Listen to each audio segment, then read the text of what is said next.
What is up, Gimpy build gang? Welcome to a video where it's basically I play builds so you don't have to, or I check them out so you can decide if you want to play them and make them better.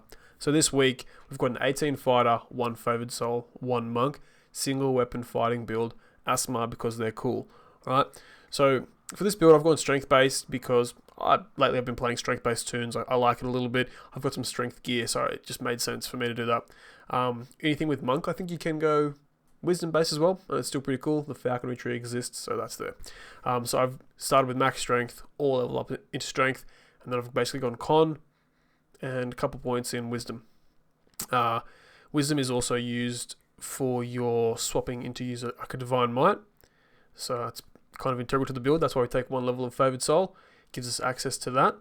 Granted, you can also get that from the falconry tree, right? So maybe the 1 level of favored soul isn't amazing, but because I've got that level of favored soul, I didn't need to go too high up in the falconry tree, though you can. And the level of monk obviously is to cap your MRR and make your life a living fucking hell.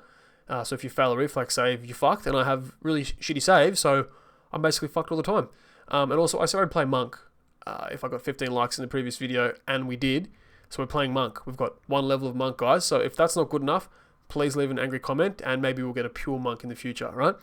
On top of that, what I've done with the monk here, I've gone with fighting. You can focus your weapon and become centered with whatever weapon you're using. So that's what that is for, and I'm running fire stance or maybe water stance, depending on how I'm feeling. But usually I run in sun stance because I thought to myself, level 3 sun stance gives you a little bit of crit multiplier on 19 to 20. That's kind of cool. I like to try and build DPS tunes, but this one, it's not amazing. So gear-wise also, there's a lot of room to do whatever you want. And if you went, say, wisdom base on this, you wouldn't have a similar gear set at all. But what I did do was go summer, because obviously it's the new gear. It's meant to be the best, but maybe it's not. So I just want to try it out to see how it went. So as you can see, I've got like 7 pieces of summer. They include the helm, the armor, a ring, the gloves, the boots, the belt, and the cloak. Right, that's 7 pieces. You kind of start to miss some bits and pieces here, like I have no insightful double strike, which is a shame, and probably quality con, don't have that either, but I have good tactics DC, so fuck yeah. I've never used the magmatic grasp before. I just wanted to, because I play things so you guys don't have to, right? It's got accuracy and deadly, very cool. It's also got the alchemical fire achievement, which is like a fire dot. I think I might have seen it do like 4,000 damage, maybe 2,000. Anyway, a respectable amount of damage, but not a useful amount of damage, right? The 7-piece summer basically gives you the same as 3-piece part of the family, as we've said before. So in saying that, I don't recommend my gear set at all. I think you can probably use it as maybe a base if you desperately want to use summer, but in reality, maybe not. Important things here, I've got like a deception item, I've got my quality and insightful deception item because, I love that sneak attack damage, scales with melee power, very cool. And at the moment, I'm just running like a stunning trinket because it's got insightful sheltering. And a problem with the build, obviously, insightful sheltering is useless for my MRR, but it's not too bad for my PRR. I don't have great PRR, which I'm a little bit sad about. When I was running like R1 raids, I noticed that I was just taking a lot of damage all the time. It was just lucky that I had like 3,000 HP as a bit of a buffer. So in saying that, let's check out what I have decided to try and do for enhancements. So obviously Kensai, you want to go spend all your points in there, tier 5, get the stuff that makes you centered, and whatever melee power bits and pieces you can. And then from there I was basically like, well, what do? I talk about optimization, and I found that this build, it didn't really have like a goal besides trying to do a bit of DPS with like monk flavor. So when you are optimizing, like I've said before, it's better to have a clear goal and work towards it. And I obviously have, not taken my own advice because I'm a dickhead, so forgive me if you can. But let's have a look what we've taken. Taken some Vistani knife fighter things. It's just such a powerful tree, right? It's got the double strike in it, and blah blah blah. It's got the haste boost and some more strength. And in saying all this, you could probably run this build with dagger, khopesh, fuck bow, who knows? But I'm running it with the new khopesh, the wicked blade from the new raid. I want to just try it out, see how it is. You could also try using one of the newer daggers. I believe there's a dagger, the upgraded dull dagger has 7 weapon dice. That's pretty strong as well. Or you could use the new dagger, whatever. But and if you went down that route, you could probably spend like 41 points in the Vistani Knife Fighter tree and do that flavor. And playing the khopesh, like, it's cool and the damage is bad. I think if you went dagger, it would be better.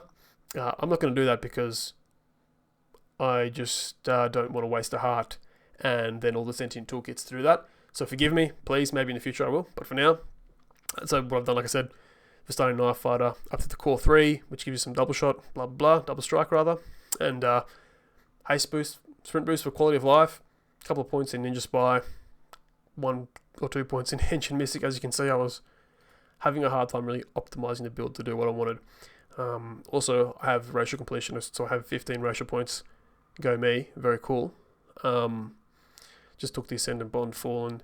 This is not integral to the build at all. It's obviously nice to get the extra melee power here and some strength, but whether it's make or break, I think the build's fucking broken either way, so it doesn't really matter what you do. And that's not broken in a good way, that's broken in a bad way. So some other ideas, I guess, is probably going 18 Fighter, 1 Barbarian, 1 Favoured Soul. You know, use a Barbarian to rage if you really want to, but then you can use medium armor, pump your MRR up a little bit, but you do lose the monk stances, so depends what flavor you want to go for. Now, last thing here, I think it's quite obvious defeats, but we'll just lay them out anyway. Basically, I went single weapon fighting line, and just whatever else tickled my fancy. So also Scion of the Ethereal Plane was our Scion. You can always argue that maybe a Borea would be better, or the Monk one that gives you bonuses when you're centered, whatever you're into. But I obviously went Ethereal Plane for a bit of sneak dice because I am into that. We've taken Dire Charge, perfect single weapon fighting, because that's obvious, obviously. I think it's obvious anyway. If you're single weapon fighting, do that. I took perfect 2 weapon fighting because it gives double strike. You can take the haste feed or toughness, whatever you want. I've even taken epic toughness because I just wasn't too excited about my MRR cap. So there's that there. Overwhelming critical, obviously pretty integral to all DPS builds. Past lives, don't worry about that. And we went down here, Follower of the Blood of Vol. If you do go the Favoured Soul, pick that in case you want to use daggers, and you can also use this to unlock your Dull Dagger. You end up doing that. Yep. Basic kind of feats here, just your general weapon focus in slashing because we're using the khopesh. If you were using the dagger, you'd go piercing. Makes sense. I also took Tactical Master and Tactical Supremacy. That gives you like an extra 14 to your DCs. Obviously, that's the equivalent of 28 to your main stat. Very cool. It kind of sets fighters apart from most other classes and makes their DCs of their stuff awesome. You can use Trip. I haven't got Trip anywhere on it, but you can use Trip. Your Dire Charge DC will be like 150 or so. Your Stunning Blow will be 20 below that usually. Quite respectable. Also quite effective. Obviously, mine's only 137 and 117, but it does jump up when I jump into quests and use my boosts and stuff. So that's very cool. I took Power Attack. The reason I took Power Attack was because I wanted to do more damage, right? But I think Precision may be better. You'll be landing crits more because this build should crit on a 16 to 20.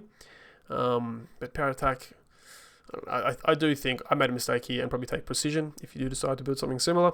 Improve Critical for obvious reasons. Stunning Blow is optional. It's up to you.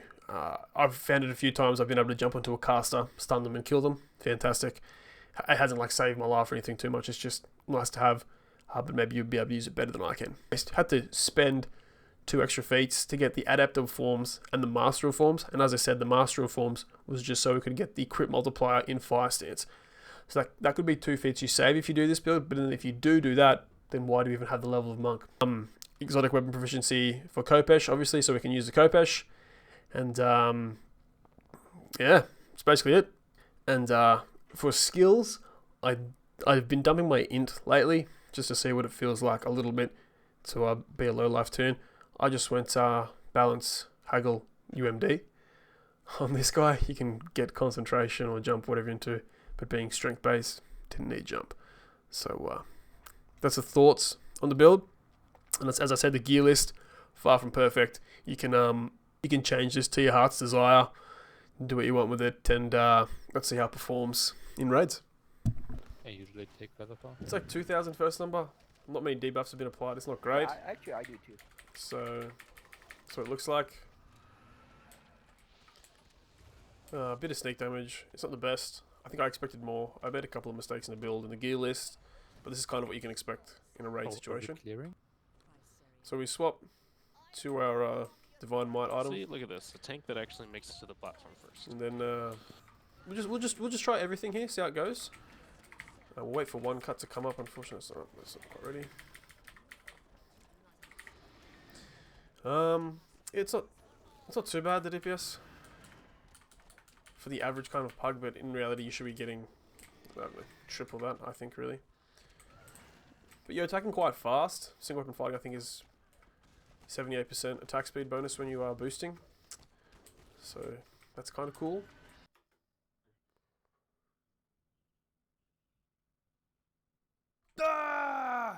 Alright, so some strengths and weaknesses of the build. The strength is 102 here.